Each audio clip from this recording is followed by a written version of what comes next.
Alors maintenant, on va entendre Christophe Bréguin. Alors dans ton œuvre, Christophe, je dirais que l'ombre domine, mais que toujours il y a la recherche d'un accord avec le vivre, avec le monde. Toi, pour qui, je te cite, l'espoir est un feu follet. Donc je te laisse lire. Merci. Bonjour. Merci à Anne et merci à Sophie. Je vais vous lire quelques extraits de Encore une nuit sans rêve, qui est présent ici, d'ailleurs dont Sophie a illustré la couverture. La ligne de ta petite mort s'est détraquée, sans logique aucune, au loin de la bande d'atterrissage. Moins que jamais, tu ne sus quoi faire ce jour-là, à l'éveil du crash.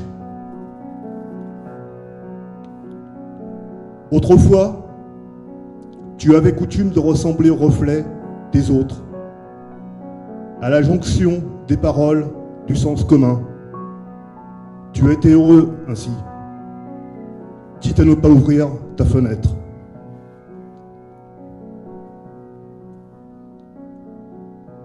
Quand revient ta mémoire, revois-tu, tout ou partie, des points de rosée du printemps.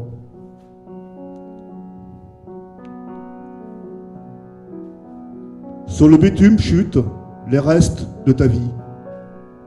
Qu'en reste-t-il une fois le fracas du déluge venu? La réalité peu à peu s'ajuste au pied de l'instable.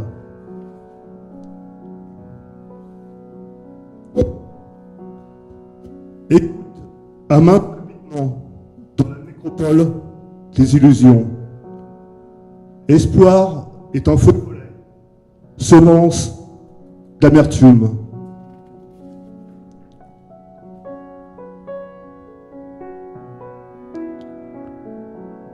En cette même région de la peau, la rigidité du désespoir caresse, avec son inclémence, chaque larme de clarté.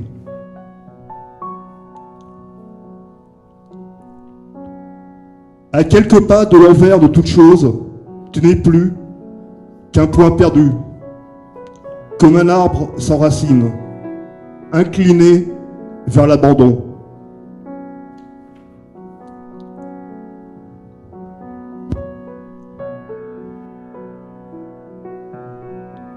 Je vais vous lire quelques extraits de À l'avant-garde des ruines. Par quel dard du fleuve es-tu arrivé ici, toi et ton escadron? Nul ne s'en souvient, quand le bruit sec d'orage met en pièces vos certitudes. Hors de la lueur, le paysage s'ouvre sur un échantillon de mort, se referme sur les lointains. L'enfer répète des oraisons. Tu renais en lui.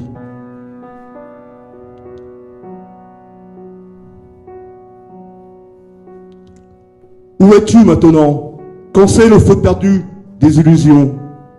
Sans doute que tu dois patrouiller au loin, à travers ce vent acerbe, à la recherche d'un bruissement de feuilles, d'un geste discret, d'une réplique de toi vouée, elle aussi, à se perdre. Sous des gravats d'aurore se camoufle le vivre.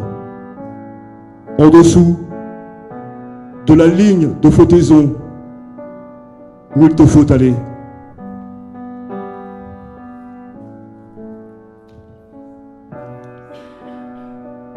Avez-vous déjà marché le long de ce no man's land, vorace de vos souffles? Sur ce qu'il te reste de mots, il y perce une angoisse à chaque déchirure. Quand s'allonge l'indigence de l'harmonie.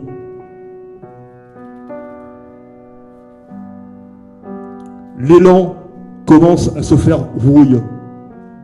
Derrière le sillage du premier choc, l'intensité d'une déflagration. À la marche à couvert s'ajoute tout le poids des ombres, au-dessus de la fosse aux croyances. Trouver une stratégie pour tenir debout, fragile et inaudible aux fourmis, face aux secousses d'une traversée, au cœur de la perdition.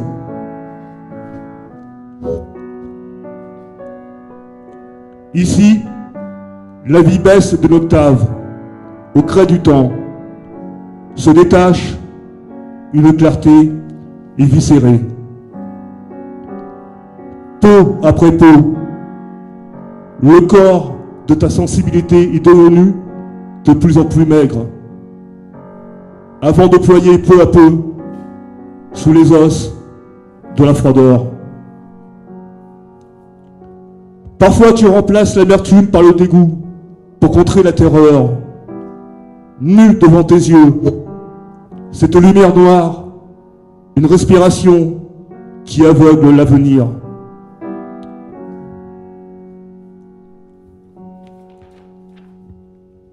Un à un, tous les visages sous les traits lumineux rejoignent la terre, si las de supporter tant et tant d'incendies, sans fin.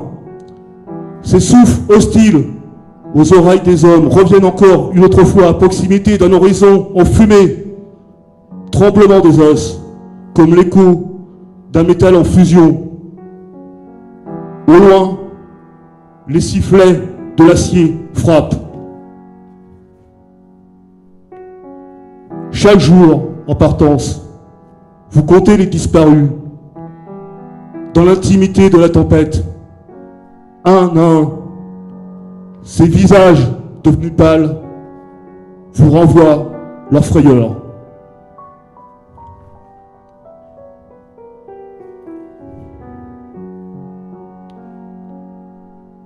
Et pour finir, deux extraits de Route de nuit, dont le livre est présent aussi ici. Je prendrai la route sous la voûte de la nuit pour s'en prendre l'aube.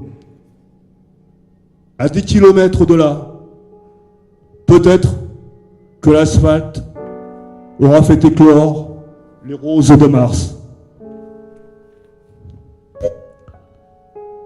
Sur un fil aléatoire, à force d'errer, comme un présent sans futur, le long de chemin d'emprunt, finirons-nous par étirer l'horizon.